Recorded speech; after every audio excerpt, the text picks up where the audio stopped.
Doctor Veeresh ಅವರ ಒಂದು ವಿಶೇಷತೆ ಏನು ಅಂತಂದರೆ 76ರಲ್ಲಿ ನಾನು ಯೂನಿವರ್ಸಿಟಿ ಸೇರಿಕೊಂಡೆ. ಆಗ ನಾವು ಸಹೋದ್ಯೋಗಿಗಳಾದರು, ವಿ ಬಿಕೇಮ್ ಕಲೀಗ್ಸ್. ಅನಂತರ ನಾನು ನನ್ನ PhD ಮಾಡಿದಾಗ ಡಾಕ್ಟರ್ ವೀರೇಶ್ ಅವರು ನನ್ನ ಗೈಡ್ ಆಗಿದ್ದರು. ಇವೆಲ್ಲ ಜೊತೆಯಲ್ಲಿ ಕೊನೆಗೆ ನಾವು ಅವರ ಕೊನೆ ಉಸಿರುತಕ್ಕನ್ನು ಕೂಡ ನಾವು ಸ್ನೇಹಿತರಾಗಿದ್ವಿ. ಅಂಥ ಒಬ್ಬರು ಸ್ನೇಹಿತರನ್ನು ಪಡೆದವನೇ ನಾನು ಧನ್ಯ. ಅವರು ಸಂಘ ಸಂಸ್ಥೆಗಳನ್ನು ಸ್ಥಾಪಿಸೋದ್ರಲ್ಲಿ ಟ್ಯಾಲೆಂಟೆಡ್ ಆಗಿದ್ದರು. ಅವರು ಆ ಸಾವಯವ ಕೃಷಿಯನ್ನು ರೈತರಲ್ಲಿ ಜನಪ್ರಿಯ ಮಾಡಬೇಕು ಅಂತಂದ್ಬಿಟ್ಟು ಒಂದು ಸಂಸ್ಥೆಯನ್ನು ಕೂಡ ಸ್ಥಾಪಿಸಿದ್ರು.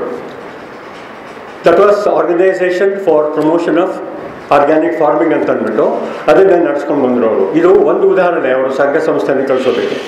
ರೈತರು ಒಬ್ಬರಾದ್ಮೇಲೆ ಒಬ್ಬರು ಆಲ್ಮೋಸ್ಟ್ ಎವ್ರಿ ಡೇ ಅವರು ಆತ್ಮಹತ್ಯೆಯ ಬಗ್ಗೆ ಪೇಪರ್ನಲ್ಲಿ ಬರ್ತಾಯಿತ್ತು.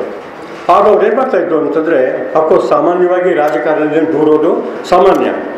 ಆಗ SM ಕೃಷ್ಣ ಅವರು ರೈತರು ಯಾತಕ್ಕೋಸ್ಕರ ಆತ್ಮಹತ್ಯೆ ಮಾಡ್ಕೊಳ್ತಾರೆ ಅದನ್ನು ವಿಚಾರ ಮಾಡೋದಕ್ಕೋಸ್ಕರ ಒಂದು ಹೈ ಲೆವೆಲ್ ಕಮಿಟಿಯನ್ನು ಕಾನ್ಸ್ಟಿಟ್ಯೂಟ್ ಮಾಡಿದ್ರು. ಅದಕ್ಕೆ ಡಾಕ್ಟರ್ ವೀರೇಶ್ ಅವರನ್ನು ಅದನ್ನು ಪ್ರೆಸಿಡೆಂಟಾಗಿ ಮಾಡಿದ್ರು. ಇದನ್ನು ಅವ್ರ ಹತ್ರ ಒಬ್ಬ ಅಟೆಂಡರ್ ಇದ್ದರು. ಅವರು ಫೋನ್ ಮಾಡಿದಾಗ ತೆಗೆದುಕೊಂಡ್ರು. ನಾನು ಅವಾಗ ಹೇಳಿದೆ, ಡಾಕ್ಟರ್ ವೀರೇಶ್ ಅವ್ರ ಹತ್ರ ಮಾತಾಡಬೇಕಾಗಿತ್ತು ಅಂತ ಅಂದ್ಬಿಟ್ಟು. ಇಲ್ಲ ಸರ್, ಅವ್ರ ಹತ್ರ ಮಾತಾಡೋದಕ್ಕಾಗೋದಿಲ್ಲ, ಯಾಕಂತಂದರೆ ಅವ್ರು ಬ್ಯುಸಿಯಾಗಿದ್ದಾರೆ ಅಂತಂದರು. ನಾನು ಅವಾಗ ಅವ್ರಿಗೆ ಕೇಳಿದೆ, ಎಲ್ಲಿದ್ದಾರೆ ಅಂತಂದ್ಬಿಟ್ಟು. ಇಲ್ಲ ಅವರು ಸೂಯಿಸೈಡ್ ಚೇಂಬರಲ್ಲಿದ್ದಾರೆ ಅಂತಂದರು. ಅದು ಮಗಳು ಮದುವೆನೇ ಆಗಿರ್ಬೋದು, ಅಥವಾ ಮನೆ ಕಟ್ಸೋದಕ್ಕೆ ಆಗಿರ್ಬೋದು, ಅಥವಾ ಬೇರೆ ಯಾವುದಕ್ಕೂ ಕಾರಣಾಂತರದಿಂದ ಅವರು ಸಾಲ ಮಾಡಿಬಿಟ್ಟು ಆ ಸಾಲ ತೀರಿಸೋದಕ್ಕಾಗದೇನೆ ಅವರು ಆತ್ಮಹತ್ಯೆ ಮಾಡ್ಕೊಂಡಿದ್ದಾರೆ ಅನ್ನೋ ಬಗ್ಗೆ ಅವರು ವರದಿನ ಕೊಟ್ಟಿದ್ದರು. ಇದು ಮುಖ್ಯ ಅವರದ್ದು ಕೊಡುಗೆ ಆಗಿದೆ. ಇದು ಯೂನಿವರ್ಸಿಟಿ ಇದೆಯಲ್ಲ, ಯೂನಿವರ್ಸಿಟಿ ಈಸ್ ಅನ್ ಓಷನ್. ಇಲ್ಲಿ ಓದಿದ ವಿದ್ಯಾರ್ಥಿಗಳು ಪ್ರಪಂಚದ ನಾನಾ ಭಾಗಗಳಲ್ಲಿ ದೊಡ್ಡ ದೊಡ್ಡ ಹುದ್ದೆಯಲ್ಲಿದ್ದಾರೆ ಮತ್ತು ಉತ್ತಮ ಸ್ಥಿತಿನಲ್ಲೂ ಕೂಡ ಇದ್ದಾರೆ. ಅವರನ್ನೆಲ್ಲರೂ ಕೂಡ ಒಟ್ಟಿಗೆ ಸೇರಿಸ್ಬಿಟ್ಟು ಒಂದು ಅಸೋಸಿಯೇಷನ್ ಮಾಡಬೇಕು ಅಂತ ಶ್ರಮ ವಹಿಸಿದ್ರು. ಆಗ ನಾನೊಂದು ವಿಷಯ ಹೇಳಿದ್ದೆ, ನೋಡಿ, ಯಾರಿಗಾದ್ರೂ ನಾವು ಏನಾದರೂ ಸನ್ಮಾನ ಮಾಡಬೇಕು ಅಂತಂದರೆ ಅಥವಾ ಗೌರವ ಸಲ್ಲಿಸಬೇಕು ಅಂತಂದರೆ ಅವರು ಬದುಕಿದ್ದಾಗ ಮಾಡಿದ್ರೆ ಮಾತ್ರ ಅದಕ್ಕೆ ಬೆಲೆ, ಸತ್ತ ಮೇಲೆ ಅದು ಮಾಡಿದ್ರೆ ಬೆಲೆ ಇಲ್ಲ ಅಂತ ಅಂದ್ಬಿಟ್ಟು. ಆದರೆ ಇದಕ್ಕೆ ಬಹಳ ಜನ ಒಪ್ಪಲಿಲ್ಲ. ಆದರೆ ಕೊನೆಗೂ ಕೂಡ ಡಾಕ್ಟರ್ ವೀರಭದ್ರರಲ್ಲಿ ನಿಮ್ಗೆ ಜ್ಞಾಪಕ ಇರ್ಬೋದು, ನಾನೊಂದು ಲೆಟ್ರ್ ಬರೆದೆ ನಿಮಗೆ. ಲೆಟ್ರ್ ಬರೆದಾದ್ಮೇಲಿಂದ ಕೊನೆಗೆ ಅವರ ಸಹಾಯ ಸಿಕ್ತು ನಮಗೆ. ಸಿಕ್ಕಾದ್ಮೇಲಿಂದ ಕೊನೆಗೆ ಆ ಹಾಲ್ಗೆ ಡಾಕ್ಟರ್ ವೀರೇಶ್ ಅವರ ಹೆಸರನ್ನ ಇಡಬೇಕು ಅಂತ ತೀರ್ಮಾನ ಆಯಿತು. ಡಾಕ್ಟರ್ ವೀರೇಶ್ ಆಡಿಟೋರಿಯಂ ಅಂತ ಇವತ್ತಿನ ದಿವಸ ಕೂಡ ನೀವು ಅಲ್ಲಿ ಆಲಮ್ನಿ ಅಸೋಸಿಯೇಷನ್ಗೆ ಹೋದರೆ ಪ್ರೊಫೆಸರ್ ಡಾಕ್ಟರ್ ವೀರೇಶ್ ಆಡಿಟೋರಿಯಂ ಅಂತ ಇದೆ. ನನಗೆ ವೈಯಕ್ತಿಕವಾಗಿ ಡಾಕ್ಟರ್ ವೀರೇಶ್ ಅವರ ಜೊತೆಯಲ್ಲಿ ಕಳೆದ ಕೆಲವು ವಿಷಯಗಳನ್ನು ಮಾತ್ರ ನಿಮ್ಮ ಹತ್ರ ಹಂಚ್ಕೊಳ್ಳೋದಕ್ಕೆ ನಾನು ಇಷ್ಟಪಡ್ತೀನಿ. ಡಾಕ್ಟರ್ ವೀರೇಶ್ ಅವರ ಒಂದು ವೈಶಿಷ್ಟ್ಯ ಏನು ಅಂತಂದರೆ, ಸಾಮಾನ್ಯವಾಗಿ ಯೂನಿವರ್ಸಿಟಿಯಲ್ಲಿರೋರು ಪಾಠ ಮಾಡೋದು ಅಥವಾ ಅಡ್ಮಿನಿಸ್ಟ್ರೇಷನ್ ಮಾಡೋದು ಇದು ಸರ್ವಸಾಮಾನ್ಯ. ಕೆಲವರು ತುಂಬ ಚೆನ್ನಾಗಿ ಪಾಠ ಮಾಡ್ಬೋದು, ಇನ್ನು ಕೆಲವರು ಸಾಧಾರಣವಾಗಿ ಪಾಠ ಮಾಡ್ಬೋದು, ಅಥವಾ ಒಟ್ಟಿನಲ್ಲಿ ತಮ್ಮ ಜವಾಬ್ದಾರಿ ವಹಿಸ್ಬೋದು. ಆದರೆ ಡಾಕ್ಟರ್ ವೀರೇಶ್ ಅವರ ಒಂದು ವಿಶೇಷತೆ ಏನು ಅಂತಂದರೆ, ಅವರು ಇದನ್ನು ಇಟ್ಬಿಟ್ಟು ಅವರು ಸಂಘ ಸಂಸ್ಥೆಗಳನ್ನು ಸ್ಥಾಪಿಸೋದ್ರಲ್ಲಿ ಬಹಳ ಟ್ಯಾಲೆಂಟೆಡ್ ಆಗಿದ್ದರು. ಅವರು ಎಷ್ಟೋ ಸಂಘ ಸಂಸ್ಥೆಗಳನ್ನು ಸ್ಥಾಪಿಸಿದ್ದಾರೆ. ಫಾರ್ ಎಕ್ಸಾಂಪಲ್, ಅವರು 1995ರಲ್ಲೇ ಅವರು ಸಾವಯವ ಕೃಷಿಯ ಬಗ್ಗೆ ಸಾಕಷ್ಟು ಸಾಧನೆಗೆ ಧುಮುಕಿದ್ರು. ಅವರು ಆಗ ಸಾವಯವ ಕೃಷಿ ಅಂತಂದರೆ ಇಷ್ಟು ಪ್ರಬಲವಾಗಿರಲಿಲ್ಲ. ಅವರು ಬರೀ ಅದರ ಕಡೆ ಗಮನ ಕೊಟ್ಟಿದ್ದಷ್ಟೇ ಅಲ್ಲದೇ ಆ ಸಾವಯವ ಕೃಷಿಯನ್ನು ರೈತರಲ್ಲಿ ಜನಪ್ರಿಯ ಮಾಡಬೇಕು ಅಂತಂದ್ಬಿಟ್ಟು ಒಂದು ಸಂಸ್ಥೆಯನ್ನು ಕೂಡ ಸ್ಥಾಪಿಸಿದ್ರು. That was organisation for promotion of organic farming ಅಂತ ಅಂದ್ಬಿಟ್ಟು ಅದನ್ನು ನಡೆಸ್ಕೊಂಡು ಬಂದರು ಅವರು. ಇದು ಒಂದು ಉದಾಹರಣೆ ಅವರು ಸಂಘ ಸಂಸ್ಥೆಯನ್ನು ಕಳಿಸೋದಕ್ಕೆ. ಇನ್ನೊಂದು, ಅವರಿಗೆ ಸೋಷಿಯಲ್ ಇನ್ಸೆಕ್ಟ್ಸ್ ಮೇಲೆ ಭಾಳ ಇತ್ತು. ಹಾಗೆಯೇ ಅವರು ತಮ್ಮ PhD ಕೂಡ ರೂಟ್ ಗ್ರಬ್ಸ್ ಮೇಲೆ ಕೆಲಸ ಮಾಡ್ತಾಯಿದ್ರು. ಅದಕ್ಕೆ ಸಂಬಂಧಪಟ್ಟಾಗೇ ಒಂದು ಸಂಸ್ಥೆಯನ್ನು ಸ್ಥಾಪಿಸಿದ್ರು.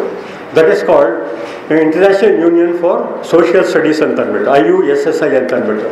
ಆಮೇಲೆ ಒಂದು ಪತ್ರಿಕೆಯನ್ನು ತರಿಸ್ತಾಯಿದ್ರು. ಅದಕ್ಕೆ ನಾನು ಎಡಿಟರ್ ಆಗಿ ಕೂಡ ಅದರ ಮೇಲೆ ನಾನು ಕೆಲಸ ಮಾಡಿದ್ದೇನೆ.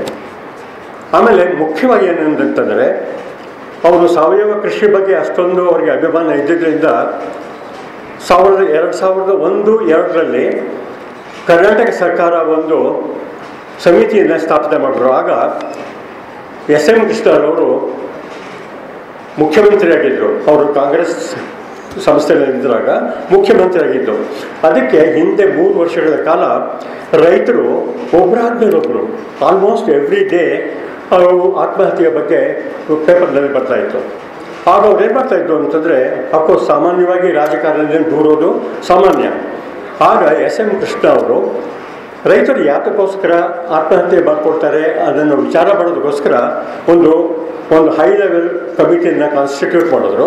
ಅದಕ್ಕೆ ಡಾಕ್ಟರ್ ವೀರೇಶ್ ಅವರನ್ನು ಅದನ್ನು ಪ್ರೆಸಿಡೆಂಟಾಗಿ ಮಾಡಿದ್ರು. ಇವಾಗ ಆ ಸಂಸ್ಥೆಯಲ್ಲಿ ಆಗ ಅವರು ಬಹಳ ಮುತುವರ್ಜಿ ವಹಿಸಿ ನೂರಾರು ರೈತರನ್ನು ಅವರು ಸಂಪರ್ಕ ಮಾಡಿ, ನಿಮ್ಮ ಕಷ್ಟ ಏನು, ನಿಮ್ಮ ಸ್ನೇಹಿತರು ಇರ್ಬೋದು, ಅವ್ರು ಯಾತಕ್ಕೋಸ್ಕರ ಆತ್ಮಹತ್ಯೆ ಮಾಡಿದ್ದಾರೆ ಅನ್ನೋ ಬಗ್ಗೆ ವಿಚಾರಣೆ ಮಾಡಿ ಕೊನೆಗೆ ಒಂದು ವರದಿನ ಒಪ್ಪಿಸಿದ್ರು. ಆ ವರದಿ ಈಗಲೂ ಕೂಡ ಅದಕ್ಕೆ ಸಾಕಷ್ಟು ಬೆಲೆ ಇದೆ. ಅದಕ್ಕೆ ಆ ಸಂದರ್ಭದಲ್ಲಿ ನನಗೆ ಒಂದು ಸಾರಿ ಜ್ಞಾಪಕ ಇದೆ.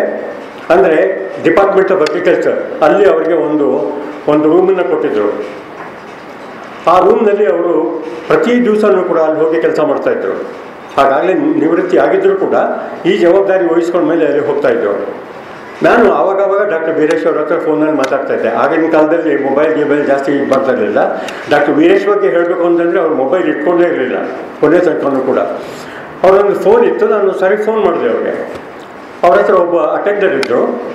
ಅವರು ಫೋನ್ ಮಾಡಿದಾಗ ತೆಗೆದುಕೊಂಡ್ರು. ನಾನು ಅವಾಗ ಹೇಳಿದೆ, ಡಾಕ್ಟರ್ ವೀರೇಶ್ ಅವ್ರ ಹತ್ರ ಮಾತಾಡಬೇಕಾಗಿತ್ತು ಅಂತ ಅಂದ್ಬಿಟ್ಟು. ಇಲ್ಲ ಸರ್, ಅವ್ರ ಹತ್ರ ಮಾತಾಡೋದಕ್ಕಾಗೋದಿಲ್ಲ, ಯಾಕಂತಂದರೆ ಅವ್ರು ಬ್ಯುಸಿಯಾಗಿದ್ದಾರೆ ಅಂತಂದರು. ನಾನು ಅವಾಗ ಅವ್ರಿಗೆ ಕೇಳಿದೆ, ಎಲ್ಲಿದ್ದಾರೆ ಅಂತಂದ್ಬಿಟ್ಟು. ಇಲ್ಲ ಅವರು ಸೂಯಿಸೈಡ್ ಚೇಂಬರಲ್ಲಿದ್ದಾರೆ ಅಂತಂದರು. ಆವಾಗ ನಾವು ಅಂದ್ಕೊಂಡು ಯಾತಕ್ಕೋಸ್ಕರ ನನಗೆ ಗೊತ್ತಿರಲಿಲ್ಲ ಅವಾಗ ಆ ಚೇಂಬರ್ಗೆ ಸೂಯಿಸೈಡ್ ಚೇಂಬರ್ ಹೆಸರಿಟ್ಟಿದ್ದಾರೆ ಅಂತಂದ್ಬಿಟ್ಟು. ಆಮೇಲಿಂದ ಅವರು ಡಾಕ್ಟರ್ ವೀರೇಶ್ ಬಂದ್ಮೇಲಿಂದ ನಾನು ಅವ್ರು ಹೇಳಿದೆ, ನೋಡಿ ನಿಮ್ಮ ಅಟೆಂಡರ್ ಈ ಥರ ಹೇಳಿದ್ದಾರೆ, ದಯವಿಟ್ಟು ಆ ಕೊಠಡಿ ನೇಮ್ ಇದೆಯಲ್ಲ ಅದನ್ನೇ ಚೇಂಜ್ ಮಾಡಿಸ್ಬಿಡಿ ಅಂತಂದ್ಬಿಟ್ಟು. ಅವರು ಅದನ್ನು ಒಪ್ಕೊಂಡ್ಬಿಟ್ಟು ಕೊನೆಗೆ ಅದು ಚೇಂಜ್ ಮಾಡಿದ್ರು. ಆಮೇಲೆ ಆ ಅಟೆಂಡರ್ ಎಷ್ಟು ಶ್ರಮ ವಹಿಸಿದ್ದಾರೆ ಅಂತಂದರೆ, ಫೋನ್ ಮಾಡಿದಾದ ತಕ್ಷಣವೇ ಅವರು ವೀರೇಶ್ ಅವ್ರಿಗೆ ಹೇಳಿಬಿಟ್ಟು, ಈ ಥರ ನಿಮ್ಮ ಸ್ನೇಹಿತರು ಫೋನ್ ಮಾಡಿದರು ಅಂತ ಹೇಳಿದ್ರು ಅವ್ರಿಗೆ. ಆದರೆ ಆ ವರದಿ ಇದೆಯಲ್ಲ, ಅದರಲ್ಲಿ ಜನ ತಿಳ್ಕೊಂಡಿದ್ದಕ್ಕಿಂತ ವಿಭಿನ್ನವಾಗಿಯೇ ಇವರು ರಿಪೋರ್ಟನ್ನು ಕೊಟ್ಟಿದ್ದರು.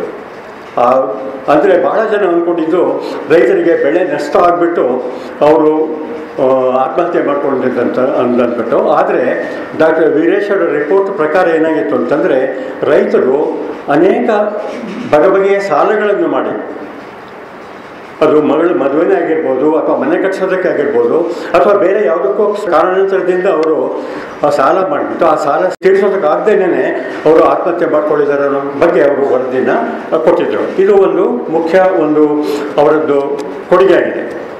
ಆಮೇಲೆ ಇನ್ನೊಂದು ಡಾಕ್ಟರ್ ವೀರೇಶ್ ಅವ್ರದ್ದು ಬಹಳ ಮುಖ್ಯವಾದ ಕೊಡುಗೆ ಅಂತಂದರೆ, ನಾವು ಇವತ್ತಿನ ದಿವಸ ಈ ಮೀಟಿಂಗಿಂದ ನಾವು alumni association, on behalf of alumni association we are observing this function. ಈ ಆಲುಮ್ನಿ ಅಸೋಸಿಯೇಷನ್ನ ಸ್ಥಾಪನೆ ಮಾಡೋದರಲ್ಲಿ ಅವರು ಬಹಳ ಮುತುವರ್ಜಿ ಪಡಿಸಿದ್ದಾರೆ ಮತ್ತು ಶ್ರಮ ವಹಿಸಿದ್ದಾರೆ. ಎಲ್ಲ ಹಳೆ ವಿದ್ಯಾರ್ಥಿಗಳಿಂದ ಸೇರಿಸ್ಕೊಂಡು, ಯಾಕಂದರೆ ಇದು ಯೂನಿವರ್ಸಿಟಿ ಇದೆಯಲ್ಲ, ಯೂನಿವರ್ಸಿಟಿ ಈಸ್ ಅನ್ ಓಷನ್. ಇಲ್ಲಿ ಓದಿದ ವಿದ್ಯಾರ್ಥಿಗಳು ಪ್ರಪಂಚದ ನಾನಾ ಭಾಗಗಳಲ್ಲಿ ದೊಡ್ಡ ದೊಡ್ಡ ಹುದ್ದೆಯಲ್ಲಿದ್ದಾರೆ ಮತ್ತು ಉತ್ತಮ ಸ್ಥಿತಿನಲ್ಲೂ ಕೂಡ ಇದ್ದಾರೆ. ಅವರನ್ನೆಲ್ಲರೂ ಕೂಡ ಒಟ್ಟಿಗೆ ಸೇರಿಸ್ಬಿಟ್ಟು ಒಂದು ಅಸೋಸಿಯೇಷನ್ ಮಾಡಬೇಕು ಅಂತ ಶ್ರಮ ವಹಿಸಿದ್ರು ಅವರು. ಆಮೇಲಿಂದ ಅವ್ರಿಗೆ ಬಹಳ ಜನ ಸಹಾಯ ಮಾಡಿದ್ದಾರೆ. ಅವ್ರ ಹೆಸರು ನನಗೆ ಗೊತ್ತು ನನಗೆ, ಆದರೆ ಅದನ್ನು ಹೇಳೋದಕ್ಕೆ ಹೋಗೋದಿಲ್ಲ ನಾನು. ಒಟ್ಟಿನಲ್ಲಿ ಆಲುಮ್ನಿ ಅಸೋಸಿಯೇಷನ್ನ ಸ್ಥಾಪನೆ ಮಾಡಿದ್ರು. ಅಷ್ಟೇ ಅಲ್ಲ, ಈ ಆಲುಮ್ನಿ ಅಸೋಸಿಯೇಷನ್ಗೆ ಒಂದು ಕಟ್ಟಡವನ್ನು ಕಟ್ಟಬೇಕು ಅಂತ ಅಂದ್ಬಿಟ್ಟು ಪ್ರಯತ್ನಪಟ್ಟರು. ಆಗ ಕೆಲವರೆಲ್ಲ ಅವರು ಒಂದು ಸಂಘ ಅಥವಾ ಒಂದು ಕಮಿಟಿಯನ್ನು ಮಾಡಿದ್ರು. ಆ ಕಮಿಟಿಯಲ್ಲಿ ಕೂಡ ಅದರಲ್ಲಿ ಸೇವೆ ಸಲ್ಲಿಸೋ ಒಂದು ಅವಕಾಶದಾನ ಕೂಡ ಸಿಕ್ಕಿತ್ತು. ಆಗ ಯಾವ ರೀತಿ ಬರಬೇಕು ಅಂತಂದಾಗ ನಾವು ಕೆಲವರೆಲ್ಲ ಸಲಹೆ ಕೊಟ್ವಿ. ನಮ್ಮಲ್ಲಿ ಅನೇಕ ಇಂಡಸ್ಟ್ರಿಯಲಿಸ್ಟ್ ಇದ್ದಾರೆ, ಆಮೇಲೆ ಭಾಳ ಫಿಲಾಂಥ್ರಪಿಸ್ಟ್ ಇದ್ದಾರೆ, ಕೆಲವು ಪಾಲಿಟಿಷಿಯನ್ಸ್ ಇದ್ದಾರೆ.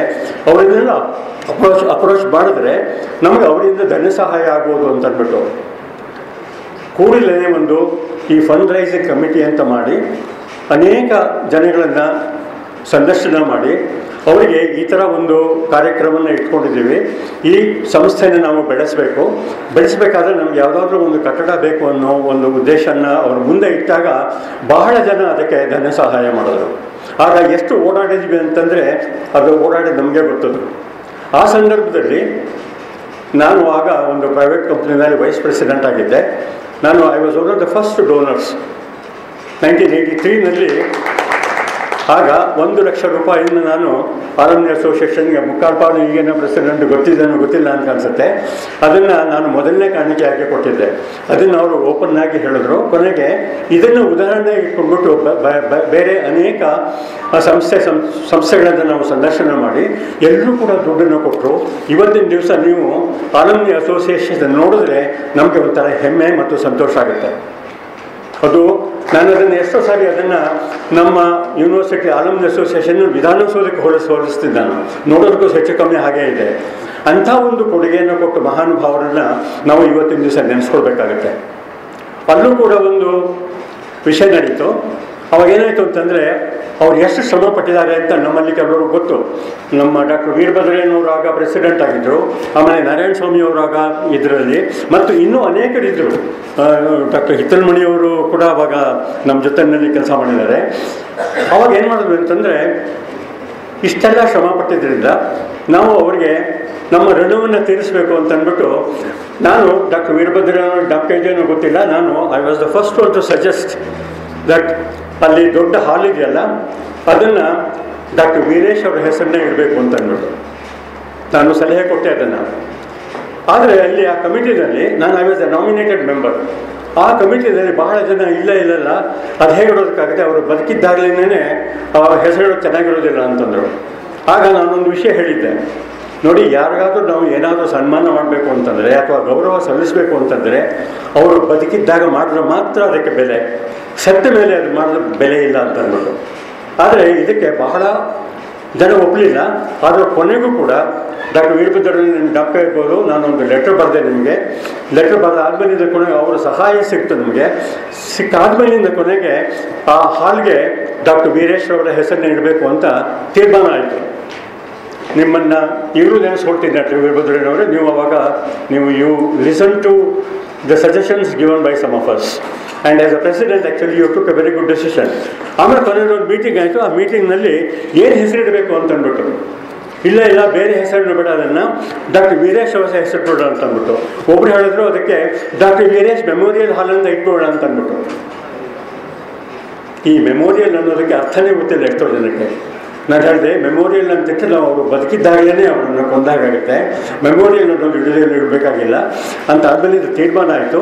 ಡಾಕ್ಟರ್ ವೀರೇಶ್ ಆಡಿಟೋರಿಯಂ ಅಂತ ಇವತ್ತಿನ ದಿವಸ ಕೂಡ ನೀವು ಅಲ್ಲಿ ಆಲಮ್ನಿ ಅಸೋಸಿಯೇಷನ್ಗೆ ಹೋದರೆ ಪ್ರೊಫೆಸರ್ ಡಾಕ್ಟರ್ ವೀರೇಶ್ ಆಡಿಟೋರಿಯಂ ಅಂತ ಇದೆ. ಇದನ್ನು ಯಾಕೆ ಹೇಳ್ತಾ ಇದ್ದೀನಿ ಅಂತಂದರೆ, ಇದನ್ನು ನಾವು ಯಾವಾಗಲೂ ಕೂಡ ಅಷ್ಟೇ ಯಾರಿಗಾದ್ರೂ ನೀವು ಒಂದು ಋಣ ತೀರಿಸಬೇಕು ಅಥವಾ ಒಂದು ಏನಾದರೂ ಒಂದು ಮೆಚ್ಚುಗೆ ಸೂಚಿಸಬೇಕು ಅಂತಂದರೆ ಅವರು ಬದುಕಿದ್ದಾಗಲೇ ಮಾಡಬೇಕು. ನಾವು ಡಾಕ್ಟರ್ ಸ್ವಾಮಿನಾಥನ್ ಅವರಿಗೆ 1965ನಲ್ಲಿ ಗ್ರೀನ್ ರೆವಲ್ಯೂಷನ್ ಅವರು ಇನಿಷಿಯೇಟ್ ಮಾಡಿದ್ದು. ಅವರಿಗೆ ಸತ್ತ ಮೇಲೆ ಅವರಿಗೆ ಭಾರತ ರತ್ನ ಕೊಟ್ಟಿದ್ದಾರೆ, ಏನು ಪ್ರಯೋಜನ ಅಲ್ವಾ? ಆದ್ದರಿಂದ ನಾವು ಯಾರಿಗಾದರೂ ಮರ್ಯಾದೆ ಸಲ್ಲಿಸಬೇಕಾದ್ರೆ ಅವ್ರು ಇದ್ದಾಗಲೇ ಕೂಡ ನಾವು ಮಾಡಬೇಕಾಗತ್ತೆ. ಆಮೇಲೆ ಇನ್ನೊಂದು ಏನಂತಂದರೆ, ಡಾಕ್ಟರ್ ವೀರೇಶ್ ರವರು ಬಹಳ ಸರಳ ಜೀವಿ, ಆಮೇಲೆ ಬಹಳ ಮೆದು ಸ್ವಭಾವದವರು. ಯಾವತ್ತೂ ಕೂಡ ಧ್ವನಿಯಿಂದ ಎತ್ತಿ ಮಾತಾಡಿದವರೇ ಅಲ್ಲ ಅವರು. ಬಹಳ ಸ್ನೇಹಪರರು ಅವರು. ಎಲ್ಲರ ಜೊತೆನಲ್ಲೂ ಕೂಡ ಸ್ನೇಹವಾಗಿದ್ದರು. ಬರೀ ಅಕಾಡೆಮಿಷಿಯನ್ಸ್ ಜೊತೆನಲ್ಲಿ ಮಾತ್ರ ಅಲ್ಲ, ಇವನ್ ಇಂಡಸ್ಟ್ರಿಯಲಿಸ್ಟ್ ಜೊತೆನಲ್ಲೂ ಕೂಡ ಇದ್ದರು.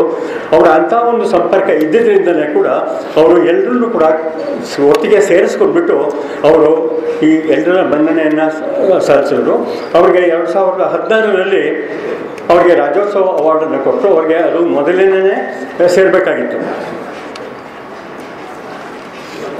ಸೊ ಆದ್ದರಿಂದ ಇಂಥ ಒಂದು ಸಮಯದಲ್ಲಿ ನಾನು ಡಾಕ್ಟರ್ ವೀರೇಶ್ ಅವ್ರನ್ನ ಇನ್ನೊಂದು ಏನು ಹೇಳಬೇಕು ಅಂತಂದರೆ, ಕೊನೆಯ ಮಾತು, ನಾನು ಅವ್ರನ್ನ 1965ರಿಂದ ನನಗೆ ಗೊತ್ತು. ನಾನು ಆಗ 1961ರಿಂದ Commonwealth Institute of Biological Control ಅಂತ ಒಂದು ಈಗ MBA ಅಂತಿದೆ, ಅಲ್ಲಿ ನಾನು ಕೆಲಸ ಮಾಡ್ತಾ ಇದ್ದೆ. ಆಗ ಡಾಕ್ಟರ್ ವೀರೇಶ್ ಅವರು ಸ್ಟೂಡೆಂಟ್ಸನ್ನೇ ಕರ್ಕೊಂಡು ಅಲ್ಲಿಗೆ ಬರ್ತಾಯಿದ್ರು. ಯಾಕಂತಂದರೆ it was an international institution and it had very good insect collection and library. ಆಗ ಕರ್ಕೊಂಡು ಬರ್ತಾಯಿದ್ರು, ಆವಾಗ ಕರ್ಕೊಂಡು ಬರ್ತಾಯಿದ್ರು. ಆಗ ನನಗೂ ಅವ್ರದ್ದು ಪರಿಚಯ ಆಯಿತು. ಅಂದರೆ ನಾವು ಕೀಟಶಾಸ್ತ್ರಜ್ಞರಾಗಿ ಸ್ನೇಹಿತರಾದ್ವಿ. ಆಮೇಲಿಂದ ನಾನು ಆ ಇನ್ಸ್ಟಿಟ್ಯೂಟನ್ನು ಬಿಟ್ಟು ನಾನು ಯೂನಿವರ್ಸಿಟಿಗೆ 1976ರಲ್ಲಿ ನಾನು ಯೂನಿವರ್ಸಿಟಿಗೆ ಸೇರಿಕೊಂಡೆ. ಆಗ ನಾವು ಸಹೋದ್ಯೋಗಿಗಳಾದವು, ವಿ ಬಿಕೇಮ್ ಕಲೀಗ್ಸ್. ಅನಂತರ ನಾನು ನನ್ನ PhD ಮಾಡಿದಾಗ ಡಾಕ್ಟರ್ ವೀರೇಶ್ ರವರು ನನ್ನ ಗೈಡ್ ಆಗಿದ್ದರು. ಇವೆಲ್ಲ ಜೊತೆಯಲ್ಲಿ ಕೊನೆಗೆ ನಾವು ಅವರ ಕೊನೆ ಉಸಿರು ತಕ್ಕನ್ನು ಕೂಡ ನಾವು ಸ್ನೇಹಿತರಾಗಿದ್ವಿ.